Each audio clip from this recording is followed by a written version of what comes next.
Anda kembali bersama kami di Prime Time Talk. Di segmen terakhir ini kita mengharapkan ada closing statement dari Bapak-Bapak sekalian. Saya ke Pak atau Mas Didi dulu.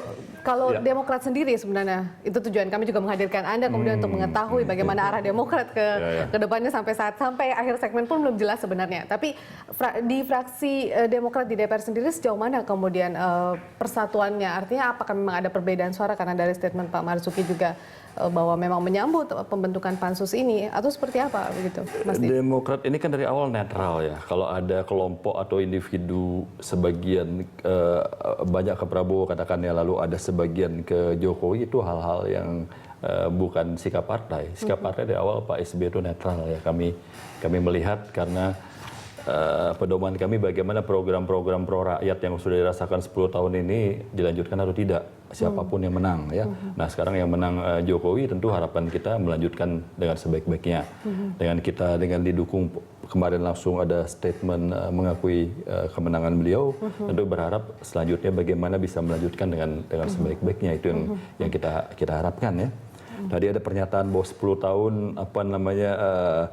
tidak melakukan upaya-upaya untuk melakukan penjatuhan, janganlah bicara begitu. Karena teman-teman di senior PDI pun banyak kok program-program kita yang baik didukung juga oleh mereka ya. Jadi nggak ada alasan untuk inilah. Artinya ini kan, Demokrat kemudian siap tinggal mendukung bagaimana nih yang sudah, ya kita siap mendukung, menyempurnakan apa yang masih kurang itu. Mari bersama-sama kita perbaiki ya, kita optimalkan. Seperti ada undang-undang desa yang hasil buah karya pemerintahan bersama DPR tentunya ya. Lalu juga belasan program pro rakyat tuh jangan sampai ditinggalkan lah ya. Itu kalau kita ke desa-desa merasakan rakyat tuh PNPM mandiri, BOS KUR sebagainya itu bukan karena pemerintah SBY saja, tapi semua ikut merasakan ya.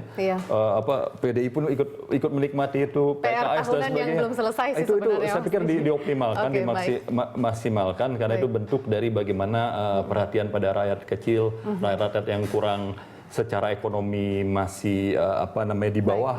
Ini harus berharap Jokowi dan timnya bisa memperkuat ini menurut saya. Ya. Baik, Mas Adian, terakhir mungkin dari Anda sendiri dari Partai PDI Perjuangan, tim pendukung Jokowi JK, harapannya kemudian sampai nanti pelantikan Jokowi JK seperti apa, khususnya terhadap koalisi Merah Putih dan juga Prabowo serta pendukung-pendukungnya? Ya, pertama kita mengharap semua pihak menghormati proses pemilu yang sudah berjalan. Bahwa ada yang tidak suka, ada yang kalah, ada yang marah, boleh-boleh saja.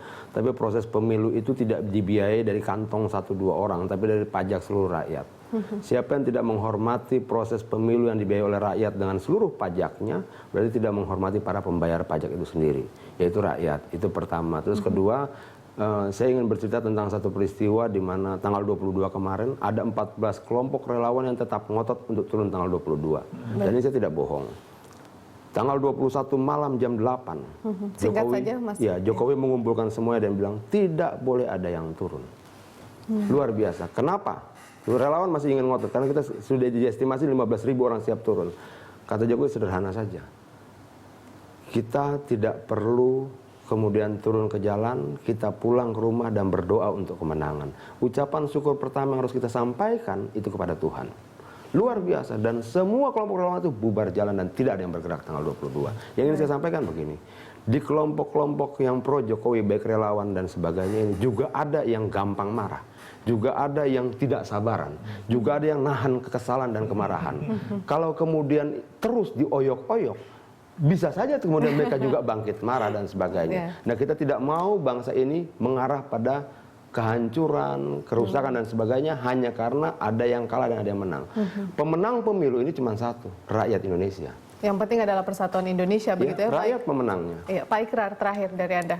Singkat saja. Kita lihat pada tingkatan grassroots ya, itu antara pendukung Jokowi, pendukung Prabowo itu sudah membuat satu kesepakatan di gedung sebelah ya, itu Balai Kartini, dan itu dihadiri oleh Panglima TNI, Kapolri, dan mereka menyatakan ini harus damai.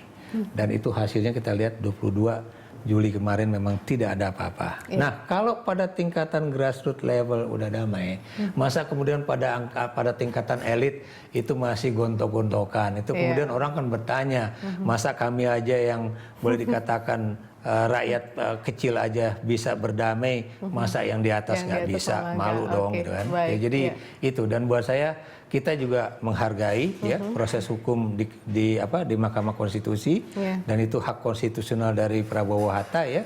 Walaupun saya melihat bahwa bukan mustahil itu memang akan kalah karena memang bukti-buktinya mungkin tidak cukup. Gitu. Oke, baik. Kita harapkan kemudian sampai pada proses pelantikan semua berjalan kondusif, baik, aman, meskipun ada gugatan ke institusi hukum, begitu semua berjalan dengan baik dan lancar. Terima kasih Pak Ikrar, Mas Adian, dan juga Mas Didi.